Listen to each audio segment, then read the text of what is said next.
ઇન્દ્રિયો અને પાછળ પાછળ આપણે ઘસરાતા ઘસરાતા એમની પાછળ જઈએ છીએ.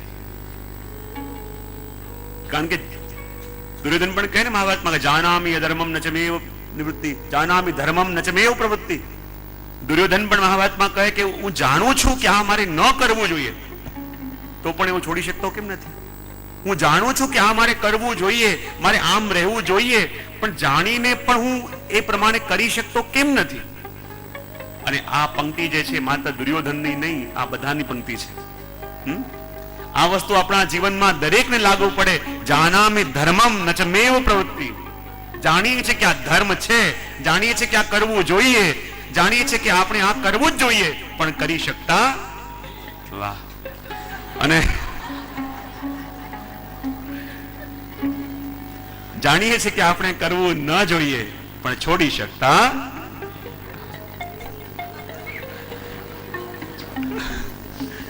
એ શું બતાવે છે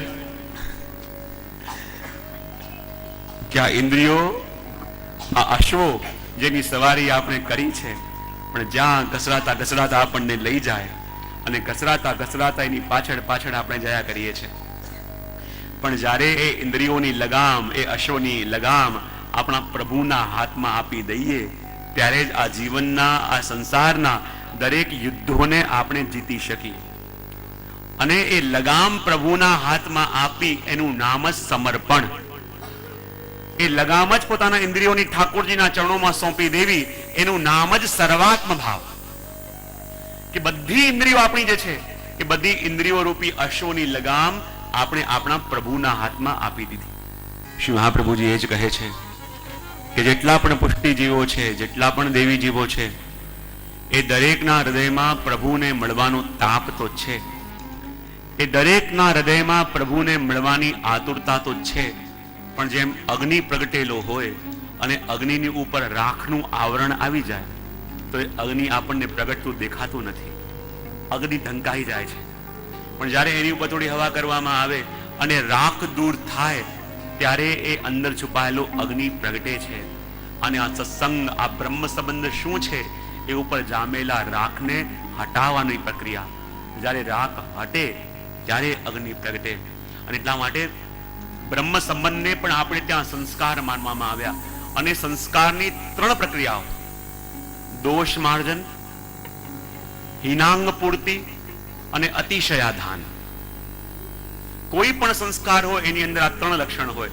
સૌથી પહેલા કયું? દોષ માર્જન. જેમ એક રૂને લાવવામાં આવે, કોઈ મિલમાં રૂની જે કામ ચાલતું હોય, સૌથી પહેલા એમાંથી પેલા છિલકા કાઢવામાં આવે, એને શુદ્ધ કરવામાં આવે. અને જ્યારે શુદ્ધ થાય એને કહેવાય દોષ માર્જન. પછી એનું કપડું બનાવવામાં આવે અને કપડાને તમે શર્ટ સીવો કે બંડી સીવો કે જે પણ સીવો, એ આકાર આપો, એને કહેવાય અતિશયાધાન. પણ એમને એમ વસ્ત્ર બન્યું, શર્ટ બન્યું, પણ એમાં જો બટન ન લાગેલા હોય તો શર્ટ પહેરાય. અને એમાં બટન લગાવવા, એને કહેવાય હિનાંગ પૂર્તિ. આ 3 વસ્તુ જ્યારે આવે ત્યારે વસ્તુ ધરવાને યોગ્ય થાય કે ગ્રહણ કરવાને યોગ્ય થાય. અને એટલા માટે જ્યારે બ્રહ્મ સંબંધ પણ લઈએ, તેમાં દોષ માર્જન એટલે શું? દોષ પંચ વિધા સ્મૃતા સહજા દેશ કાલોક્થા લોકવેદ નિરૂપિતા સંયોગજા સ્પર્શજાશ ન મંતવ્ય કથંજના. આ 5 પ્રકારના દોષો બ્રહ્મ સંબંધ દ્વારા દૂર થાય, એને કહેવાય દોષ માર્જન. દોષ માર્જન એટલે વસ્તુ જ્યારે બહારથી લાવીએ, ઠાકોરજીને ધરતા પહેલા કોઈ શાકભાજી લાયા હોય, પેલા શું કરશો? ધોશો, ખાસા કરશો. ખાસા કરી એને કહેવાય દોષ માર્જન. અને જ્યારે એને સિદ્ધ કરો એને કહેવાય અતિશયાધાન. અને એને અગ્નિ પર મૂકી વિરહ તાપનો અનુભવ કરાવી અને પરિપક્વ કરો, એને કહેવાય સાચા અર્થમાં હિનાંગ પૂર્તિ. અને ઠાકોરજીને લાયક એ જીવ બને. બરાબર? એ જ પ્રકારે પ્રત્યેક જીવ જ્યારે બ્રહ્મ સંબંધ લીધો, 5 પ્રકારના દોષો દૂર થયા.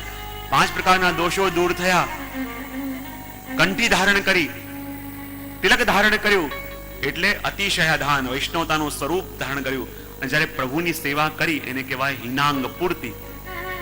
અને 3 વસ્તુ જ્યારે આવી જાય, તો સાચા અર્થમાં એની બ્રહ્મ સંબંધની પ્રક્રિયાનો હવે પ્રારંભ થાય. બ્રહ્મ સંબંધ લીધું અને હજી સુધી ઠાકોરજીની સેવા પ્રારંભ કરી નથી, તો હજી બ્રહ્મ સંબંધ તમારું થયું જ નથી. પ્રક્રિયા થાય પછી સાચા અર્થમાં બ્રહ્મ સમન થયું કહેવાય. દોષ માર્જન થયું, અતિશયાધાન થયું, પણ હજી હિનાંગ પૂર્તિ એટલે કે ઠાકોરજીની સેવા જે પ્રારંભ થવી જોઈએ એ જ કરી નથી આપણે. એટલે એ જ વાત આની અંદર કહી કે આ ઇન્દ્રિયોના પાંચે વિષય શબ્દ, સ્પર્શ, રૂપ, રસ, ગંધ, આ બધા ઇન્દ્રિયોના પાંચે વિષયો કે જે લૌકિકમાં માણસને લઈ જાય એને ઠાકોરજીએ શ્રી વલ્લભે કૃપા કરી ઠાકોરજીમાં જોડી દીધા. વ્યક્તિને પતનના માર્ગે લઈ જવાના પદાર્થ કયા? બોલે રાગ, ભોગ અને શૃંગાર.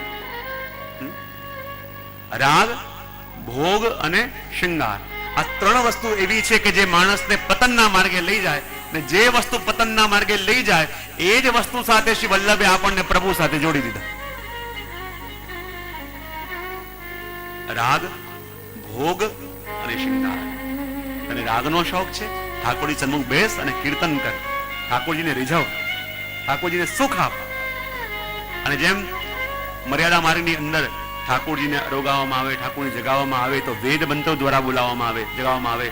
અને એમ પુષ્ટિ માર્ગના આપણા વેદ મંત્રો એટલે આપણા અષ્ટસખાના કીર્તનો. અને હંમેશા કહેતો હું, તમારે તમારા મનની વાત પ્રભુને કરવી હોય ને, એમને વિનંતી કરશો તો નહીં સાંભળે, પણ જે બી મનની વાત કરવી હોય ને, તમારી મનની ઈચ્છા વાળું એક કીર્તન ગોતી લો અને કીર્તનમાં વાત કરો, પછી જો પ્રભુ સાંભળીએ કે નથી સાંભળતા. કોઈ વ્યક્તિ તામિલ બોલતો હોય, તમે એની આગળ ગુજરાતીમાં વાત કરો, જવાબ મળશે? એને જે ભાષા ગમે છે અને એને જે ભાષાનો આગ્રહ છે અને એ ભાષામાં આન્સર આપવા માટે જે તૈયાર છે એ ભાષામાં વાત કરો તો તરત આન્સર મળે. તો આપણા પ્રભુને કઈ ભાષા ગમે છે? તો કહેવાય આપણા કીર્તનની. અને આપણી વાત જ્યારે કોઈ કીર્તનના માધ્યમથી કરીએ, જો ઠાકોરજી પણ સામે એવું સુંદર કીર્તન આપશે જેમાં આપણું ઉત્તર હશે. કીર્તનની ભાષા પ્રભુ સમજે છે. અને કીર્તનો પણ આપણે ત્યાં ત્રણ ક્રમ છે. રાગ, ઠાકોરજીને જગાવતા પહેલા, ઠાકોરજીની સન્મુખ અને ઠાકોરજીને પહોળાયા પછીના, આ ત્રણ ક્રમ આપણે ત્યાં. ઠાકોરજીને જગાવતા પહેલા શ્રી મહાપ્રભુજી, શ્રી ગુસાઈજી, શ્રી યમુનાજીનું સ્મરણ, સન્મુખ કીર્તન થાય ગુણગાન, અને ઠાકોરજીને પહોળાયા પછી દીનતા આશ્રયનો ક્રમ. આ ત્રણ ક્રમ શું છે? શ્રી મહાપ્રભુજી કહે કે જ્યારે જીવ પ્રભુની સન્મુખ જાય તો એવી રીતે જાય કે એને જોઈને પ્રભુને સુખ મળે. અને પ્રભુને સુખ ક્યારે મળે? કે જ્યારે વૈષ્ણવ એના મનમાં નિત નવીન મનોરથો લઈને જાય. તો ઠાકોરજીને જગાવતા પહેલા શ્રી વલ્લભ, શ્રી ગુસાઈજી અને યમુનાજીનું સ્મરણ શા માટે? કે આપણા મનમાં નિત નવીન મનોરથો જાગે, સંયોગ, વિપ્રયોગ અને નિત નવીન સુખના મનોજ જાગે. એ મનોરથ જગાવવા માટે, એ અલગ અલગ ભાવો જગાવવા માટે શ્રી મહાપ્રભુજી, ગુસાઈજી, યમુનાજીનું સ્મરણ અને ઠાકોરજીની સન્મુખ જે કીર્તન કરીએ શું? બોલે જેવા ભાવ અમારા હૃદયમાં આપના માટે જાગ્યા, હવે એવા જ ભાવ આ કીર્તન દ્વારા અમે આપના હૃદયમાં અમારા માટે જગાવીએ. એના માટે આ સન્મુખ કીર્તન. જેવા ભાવ આપણા હૃદયમાં આપણા પ્રભુ માટે જાગ્યા, હવે ગુણગાન કરીને બરાબર એવા જ ભાવ આપણા માટે આપણા પ્રભુના હૃદયમાં જગાવીએ. જ્યારે આ ગુણગાન દ્વારા આપણા હૃદયમાં જાગેલા ભાવો આપણે પ્રભુના હૃદયમાં પણ જગાવી દીધા, પ્રભુ કૃપા કરવા લાગ્યા, તો આ વાતનું ક્યાંક આપણને મદ ન આવી જાય એટલા માટે પહોળાયા પછી દીનતા અને આશ્રય ના પડે. કદાચ પ્રભુ જે ભાવ અમારા હૃદયમાં હતા અમે આપના હૃદયમાં જગાવ્યા, એ વાતનું ક્યાંક મદ ન આવી જાય એટલા માટે દીનતા આશ્રયના પદનો ક્રમ. કે રાગ, ભોગ, ભોગમાં પણ જ્યારે વ્યક્તિ પડે તો પતન થાય, પણ એ જ ભોગને આપણે શ્રી મહાપ્રભુજીએ સામગ્રીના રૂપમાં ઠાકોરજીને અરોગાવવામાં ઉપયોગ કરી દીધો. અને એ જ ભોગ જે પતનમાં લઈ જાય એ જ ભોગ ઠાકોરજીને રાજભોગ, ઠાકોરજીને આ ભોગ ધરીને આપણે એ ઉદ્ધારક થઈ ગયો. તો ઠાકોરજીને રાગ, ભોગ અને શૃંગાર. શૃંગારની અંદર પણ માણસ પડે તો પતનમાં જાય, અને એ જ શૃંગાર જ્યારે ઠાકોરજીના શ્રેયંગમાં ધરાઈ જાય તો એ જ શૃંગાર જીવને તારી દે. તો જે રાગ, ભોગ અને શૃંગાર વ્યક્તિને પતનના માર્ગે લઈ જતા હતા, અને જેમાં એની આસક્તિ હતી રાગ, ભોગ અને શૃંગારમાં, અને એ ત્રણ વસ્તુ ઠાકોરજીની સેવામાં જોડીને એ જીવને પ્રભુની સન્મુખ કર્યો. અને આપણા પુષ્ટિ માર્ગમાં તો શ્રી મહાપ્રભુજી ને ગુસાઈજી એવી કઈ વસ્તુ છે જે પુષ્ટિ માર્ગમાં નથી. તમને જેનો શોખ હોય તમારા માટે પુષ્ટિ માર્ગમાં છે. તમને સંગીતનો શોખ હોય, તમને ચિત્રકલાનો શોખ હોય, તમને ગૂંથણનો શોખ હોય, તમને કોઈ પેઇન્ટિંગનો શોખ હોય, તમને સામગ્રી બનાવવાનો શોખ હોય, તમને ઠાકોરજી માટે વસ્ત્ર શૃંગાર બનાવવાનો શોખ હોય, તમને સાંજી પૂરવાનો શોખ હોય, તમને રંગોળીનો શોખ હોય, તમને સ્મરણનો શોખ હોય, તમને ધ્યાનનો શોખ હોય, એક કે એક વસ્તુ આપણા પુષ્ટિ માર્ગની અંદર છે. પણ શ્રી ગુસાઈજી કહે કે જીવ એવો સન્મુખ પ્રભુની આગળ કરવો કે જે પ્રભુને સુખ આપે. નહીં, ત્રણ જીવ આવ્યા, અમારે ઠાકોરજીની સેવા કરવી છે. ગુસાઈજી પૂછ્યું, તને કોઈ શોખ વોખ છે? પેલો કે મને અત્તરનો બહુ શોખ. બોલે, તને હું બ્રહ્મ સંબંધ આપીશ, તને ઠાકોરની સેવા આપીશ. બીજાને કહો, તને કોઈ શોખ છે? બોલે, મને નવા નવા વસ્ત્રનો અને નવા નવા શૃંગારનો બહુ શોખ. બોલે, તને પણ હું સેવા આપીશ. ત્રીજાને પૂછે, તને કોઈ શોખ છે? બોલે, મને કોઈ શોખ નથી, બસ પ્રભુની સેવા કરી. બોલે, તારું પુષ્ટિ માર્ગમાં કામ નહીં. બોલે, અમારા પ્રભુ તો રસિક શિરોમણી છે, અમારા પ્રભુ તો કલા નિધિ છે, અને તારી પાસે પોતાની પાસે કોઈ શોખ હોય તો ક્યારેક પ્રભુને ધરીશ. તું જ નીરસ છું તો એ રસિક શિરોમણીને શું કેવી રીતે આપીશ? માટે પુષ્ટિ માર્ગ એ તો ઉત્સવનો માર્ગ છે, અને એવો ઉત્સવનો માર્ગ કે એક ઉત્સવ પૂરો થાય ને બીજાની વધાઈ બેસે. એક પૂરો થયો ને બીજાની વધાઈ વધાઈ વધાઈ. અમુક જગ્યાએ રડતા માર્ગ હોય, અમુક જગ્યાએ આપણો માર્ગ તો ઉત્સવ, જયારે જીએ ત્યારે ઉત્સવ. અને પુષ્ટિ માર્ગી વૈષ્ણવને જયારે જુઓ ત્યારે હસતા દેખાય. જો છે ને, આનંદનો માર્ગ છે. ઠાકોરજી મળ્યા છે, ઠાકોરજીને પામ્યા છે, અને ઠાકોરજી જોડે હૃદયમાં બિરાજ્યા છે. અને એટલા માટે અહીંયા કહ્યું, શ્રી મહાપ્રભુજી કૃપા કરી અને વૈષ્ણવનો કામ પુરુષાર્થની વાત કરી.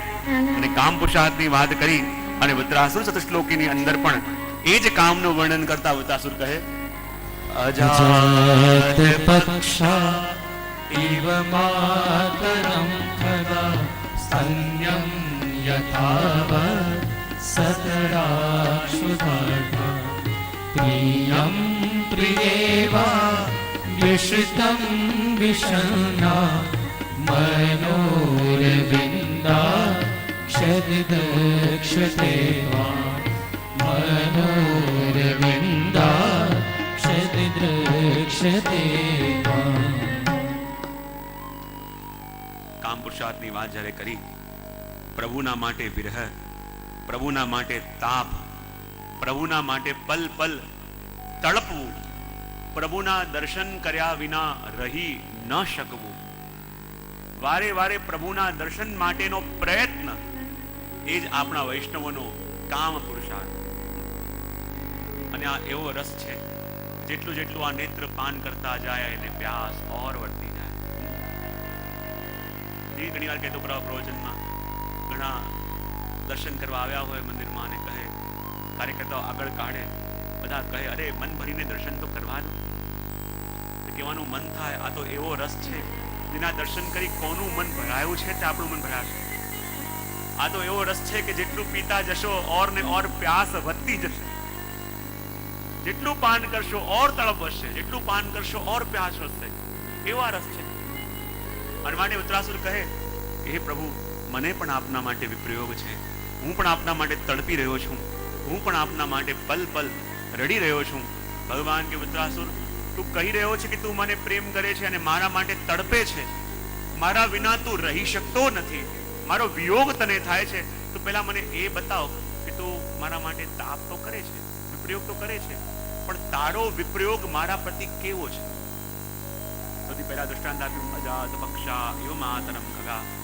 એ પ્રભુ, હું આપના માટે તડપી રહ્યો છું, પણ મારી તડપ આપના માટે એવી જ છે કે જેમ એક પક્ષીએ એના માળાની અંદર નાના નાના એના બચ્ચા રાખ્યા હોય, અને બચ્ચાને ભૂખ્યા મૂકીને એ પક્ષીની માં જ્યારે ચણ લેવા માટે ગઈ હોય, સાંજ પડવાની છે અને હજી માં આવી નથી, અને નાના નાના બચ્ચાઓ એટલા ભૂખ્યા થયા છે, એટલા ભૂખ્યા થયા છે, અને ભૂખથી ટળવળતા એ પક્ષીના બાળકો જેવી રીતે એની માં માટે તરસે, બરાબર પ્રભુ હું આપના માટે તરસી રહ્યો છું, હું આપના માટે તડપી રહ્યો છું, હું આપના માટે રડી રહ્યો છું. ભગવાન કે વૃત્રાસુર, તું કહી રહ્યો છે કે જ્યારે પક્ષી એના ભૂખ્યા બાળકોને મૂકી અને ચણ લેવા માટે વનમાં જાય, નાના નાના બાળકો જેમ એની માં માટે તરસે, તડપે, તું બરાબર મારા માટે એવી રીતે તડપે છે, તો મને એક વસ્તુ બતાવજે. એ બાળકો એની માં માટે તડપતા ત્યાં સુધી રહેશે જ્યાં સુધી બચ્ચાઓને ઉડતા નથી આવડ્યું. જે દિવસે એ બાળકોને એ બચ્ચાઓને ઉડતા આવડી જશે તો શું એ તડપ એની રહેવાની છે? જો તારી આવી તડપ હોય કે કોઈક ક્ષણ માટે થઈને, કોઈક વસ્તુ માટે થઈને તું મારા માટે તડપી રહ્યો છે, તો જે દિવસે તને એ વસ્તુ મળી જશે પછી તારી એ તડપ મારા માટે રહેશે નહીં, એ વિયોગ તારો મારા માટે રહેશે નહીં. તો બતા તારી તડપ મારા માટે કેવી છે? બીજું દ્રષ્ટાંત આપ્યું, સ્તન્યમ યથા વસ્તતઃ શ્રાર્તા, કે જેમ સામે એક ગાય બાંધેલી હોય અને એની બિલકુલ સામે એનું નાનકડું વાછરડું બાંધેલું હોય અને ભૂખ્યું વાછરડું એની માના આંચલને જોઈને જેમ પોતાના પેટને ભરવા માટે, પોતાની ભૂખને મટાવવા માટે જેમ માની જોઈને તડપે, જેમ બાળક રહી ના શકે અને એના મા માટે તડપે, બરાબર પ્રભુ હું પણ આપના માટે એવી જ રીતે તડપી રહ્યો છું. ભગવાન કે તારી વાત સાચી વૃત્રાસુર, જેમ એક ભૂખ્યું વાછરડું એની માને જોઈને દૂધ માટે જેમ તડપે, તું એવી રીતે મારા માટે તડપે છે. વૃત્રાસુર, એ વાછરડાની તડપ ત્યાં સુધી રહેશે જ્યાં સુધી એ મોટું થયું નથી ત્યાં સુધી. અને એકવાર એ વાછરડું જ્યારે મોટું થઈ ગયું તો જેવી તડપ હમણાં એને એની મા માટે છે એવી તડપ પછી રહેવાની છે નહીં રહે. તો શું તારી તડપ મારા માટે એવી છે કે જે કોઈ કારણ માટે છે? પેલા પક્ષીની તડપ એવી છે કે જ્યાં સુધી ચણ નથી મળ્યું ત્યાં સુધી મા માટે તડપે છે, અને જ્યાં ચણ મળી ગયું એ માને છોડીને આમ તેમ ફરવા લાગશે. એ વાછરડાની તડપ પણ ત્યાં સુધી છે કે જ્યાં સુધી એને દૂધ મળ્યું નથી, અને જે દિવસે એનું પેટ ભરાઈ ગયું એ માને મૂકીને આમ તેમ રમવા ચાલ્યું જશે. તો શું તારી તડપ મારા માટે એવી છે? એટલે ત્રીજો દ્રષ્ટાંત આપ્યું, પ્રિયમ પ્રિયેવા વૃષિતમ વિષન્ના મનોરવિંદાક્ષ દુક્ષતે ત્વામ. હે પ્રભુ, હું આપના માટે તડપી રહ્યો છું, આપના માટે રડી રહ્યો છું, પણ મારી તડપ પ્રભુ પેલા વાછરડા જેવી નહીં, મારી તડપ પેલા પક્ષી જેવી નહીં, પણ મારી તડપ તો પ્રભુ એવી છે કે જેમ એક સ્ત્રી એનો પ્રિયતમ, એનો પતિ પરદેશ ગયો છે અને પરદેશ ગયેલા પ્રિયતમ માટે એની સ્ત્રી જે પ્રમાણે એના પ્રિયતમનું સ્મરણ કરે, જે રીતે એના પ્રિયતમને યાદ કરે, ઘરના બધા કામ કરતી હોય, ઘરના વ્યવહાર નિભાવતી હોય, પણ એનું મન તો એના પ્રિયતમનું સ્મરણ કરતું હોય. અને જ્યારે એના પ્રિયતમ પાછા આવી જશે તો પાછા આવ્યા પછી પણ એની તડપ અને એનો પ્રેમ ક્યારે પણ ઓછો નહીં થાય. તો જેવી રીતે એ સ્ત્રી એના પરદેશ ગયેલા પ્રિયતમને યાદ કરે, એના પ્રિયતમ માટે તડપે, બરાબર પ્રભુ હું પણ આપના માટે એવી જ રીતે તડપી રહ્યો છું. અને એ તો છે સાચા અર્થમાં વૈષ્ણવનું કામ, કે જ્યારે જીવ એના પ્રભુ માટે વ્યાકુલ થાય, પ્રભુને જોવા માટે, પ્રભુના દર્શન કરવા માટે તડપે. એ જ વર્ણન આ વૈષ્ણવના કામ બતાવવા માટે આપે આ ત્રીજા શ્લોકની અંદર દર્શન કર્યું. પણ આપણો સમય થયો આવ્યો, મારે ચોથો શ્લોકનું દર્શન આપણે, જેની અંદર મોક્ષ પુરુષાર્થની વાત શ્રી મહાપ્રભુજી કરે છે. અને મોક્ષ પુરુષાર્થની વાત કરતા શ્રી વલ્લભ કહી રહ્યા છે, અત સર્વાત્મનાસસ્વ ગોકુલેશ્વર પાદયો સ્મરણં ભજनं ચાપી નત્યાજમીતિ મે મતિ. અત સર્વાત્મનાસસ્વ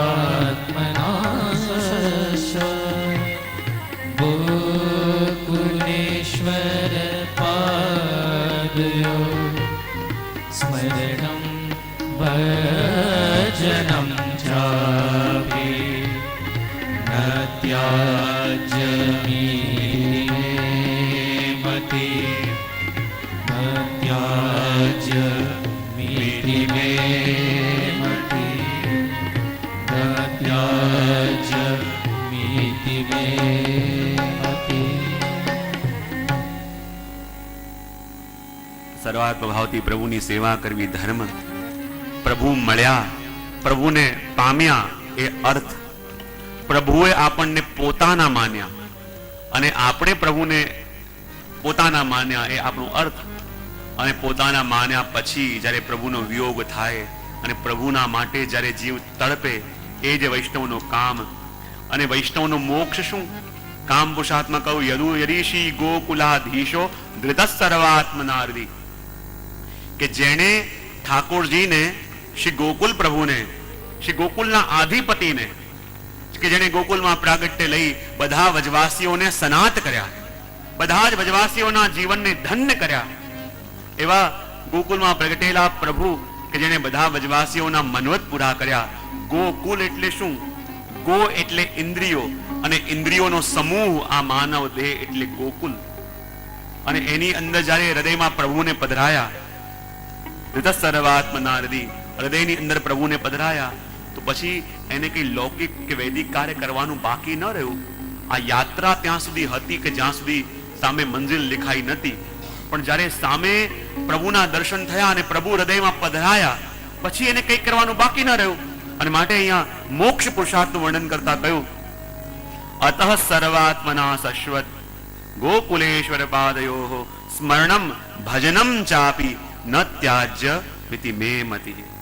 શ્રી મહાપ્રભુજી વર્ણન કરતા કહે, અતઃ સર્વાત્મના શાશ્વત, કે જ્યારે વ્યક્તિ પોતાની સર્વેન્દ્રિયો દ્વારા, પોતાના સર્વાત્મ ભાવથી ઠાકોરજીના ચરણારવિંદનો આશ્રય કરે, એ ગોકુલમાં પ્રગટેલા ગોકુલેશ્વરના ચરણારવિંદનો આશ્રય કરે, અને જ્યારે સંયોગમાં હોય ત્યારે એમની સેવા કરે, અને જ્યારે વિયોગમાં હોય ત્યારે એનું સ્મરણ કરે.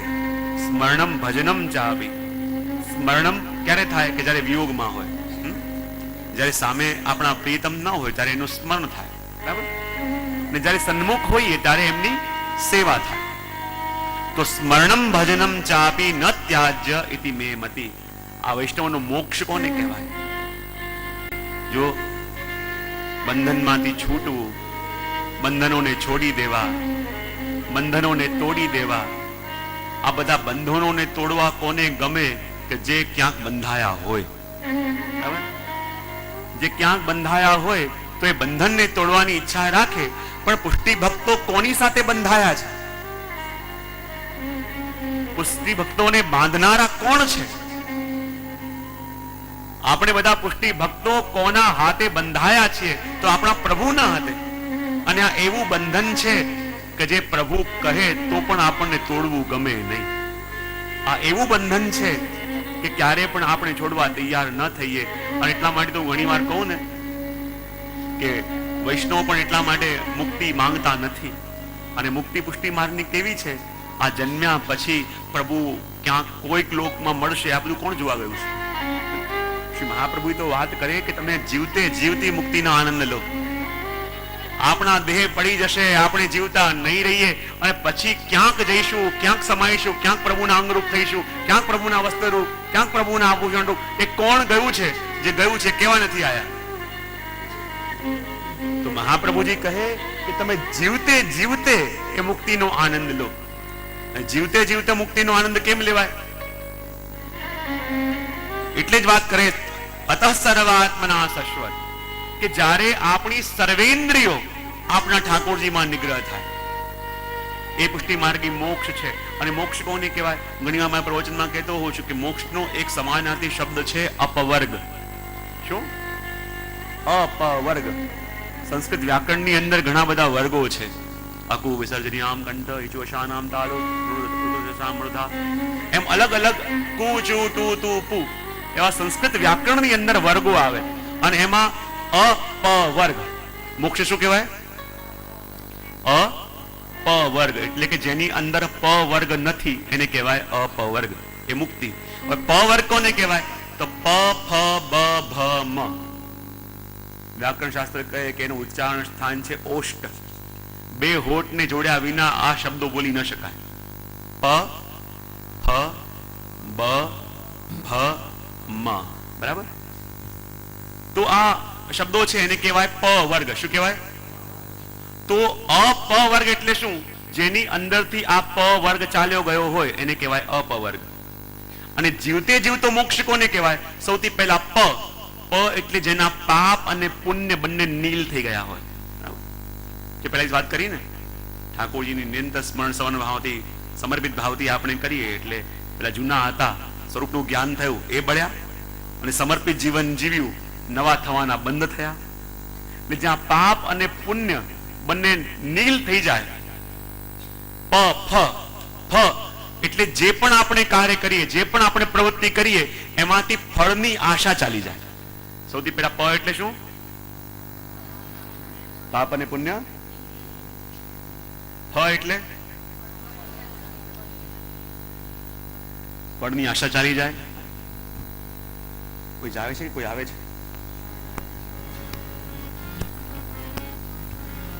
પ એટલે પાપ અને પુણ્ય બંને નીલ થઈ જાય. ફ એટલે ફળની આશા ચાલી જાય. તો પ ફ પછી બ. બ એટલે સંસારના બંધનો એને બાંધી ન શકે. પ પાપ પુણ્ય નીલ થયા. બ ફ ફળની આશા ચાલી ગઈ, સંસારના બંધનોમાંથી છૂટી ગયા. પ ફ બ ભ આ મનુષ્યમાં અને આ સંસારમાં કોઈનો ભય એના મનમાં ન રહે. અને છેલ્લે મ કોઈની અંદર પણ એને મમતા ન રહે. આટલી વસ્તુ થઈ જાય તો એ જીવતે જીવતો પણ મુક્તિનો આનંદ લઈ શકે. એ જીવતે જીવતા મોક્ષનું સુખ લઈ શકે. આપણને થાય કે માણસની અંદરથી પાપ પુણ્ય નીલ થઈ ગયા, ફળની આશા ચાલી ગઈ, બંધન ન રહ્યા, મમતા ન રહી. પણ એ માણસ જીવે તો છે, અને જીવે છે તો કર્મ કર્યા વિના રહેશે નહીં. જીવે છે તો કર્મ કરશે, અને કર્મ કરશે તો પછી પાપ યા પુણ્ય કંઈક તો ભેગું કરશે. સારું કરશે તો પુણ્ય ભેગા થશે, ખોટા કરશે તો પાપ ભેગા થશે. તો જીવતે જીવતો માણસ મુક્તિ કેવી રીતે લઈ શકે? તો જુઓ, જ્યારે કોઈ પંખો ફરતો હોય, બરાબર, પંખો ફરતો હોય અને પંખાની તમે સ્વિચ ઓફ કરી દો, તો સ્વિચ ઓફ કર્યા છતાં પણ પૂર્વના સંસ્કારને કારણે એના પાંખો ફરતા રહે છે કે નહીં ફરતા રહે? હા, આ કે ના તો પાડો. શેની હા પાડી? ફરતા રહે છે કે નહીં ફરતા રહે? જેમ પંખાની સ્વિચ આપણે ઓફ કરીએ તો ઓફ કર્યા છતાં પણ પૂર્વના સંસ્કારને કારણે પંખાની જે પાંખો ફરતી હતી એ ફરતી રહેશે. પણ સ્વિચ ઓફ કર્યા પછી હવે જે પાંખો ફરે છે એનું બિલ આવશે? કેમ નહીં આવે? Connection cut. તો એ જ પ્રકારે જ્યારે આ 5 વસ્તુ આપણી અંદરથી ચાલી ગઈ હોય પછી ભલે આપણે કાર્ય કરીએ, આપણે ભલે પુણ્ય કરતા હોઈએ કે પાપ કરતા હોઈએ, પણ એકવાર સંસાર સાથે કનેક્શન કટ થઈ ચૂક્યું હોય તો કંઈ પણ કરો એના કર્મના બંધનોને ભોગવવા ન પડે. એ જ કહેવાય મોક્ષ. કે જ્યારે આપણી સર્વેન્દ્રિયો અને સર્વાત્મ ભાવથી આપણે ઠાકોરજીના ચરણોનો આશ્રય કરીએ, પ્રભુના ભક્તો વચ્ચે ઘેરાયેલા રહીએ, વૃતાસુના શબ્દોમાં કહીએ તો, અને સદા પ્રભુના નિત્ય સ્મરણનું અને નિત્ય ઠાકોરજીની સેવાનું સુખ લેતા રહીએ, એ પુષ્ટિ ભક્તિ માર્ગી વૈષ્ણવનો મોક્ષ છે. અને એટલે એ વાત કરી, અત સર્વાત્મના સસ્વ ગોકુલેશ્વર પાદયો સ્મરણમ ભજનમ ચાપી નત્યાજ્યમિતિ મે મતિ અત સર્વાત્મના શશ ગોકુલેશ્વર પાદયો સ્મરણમ ભજનમ ચાપી નત્યાજ્યમિતિ મે મતિ નત્યાજ્યમિતિ મે મતિ નત્યાજ્યમિતિ મે મતિ.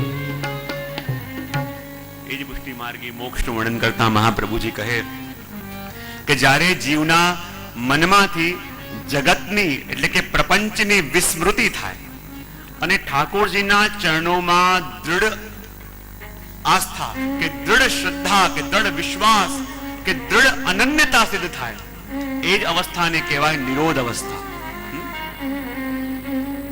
જગતનું વિસ્મરણ અને પ્રભુના ચરણોમાં આશ્રય, એને જ કહેવાય નિરોધ અવસ્થા.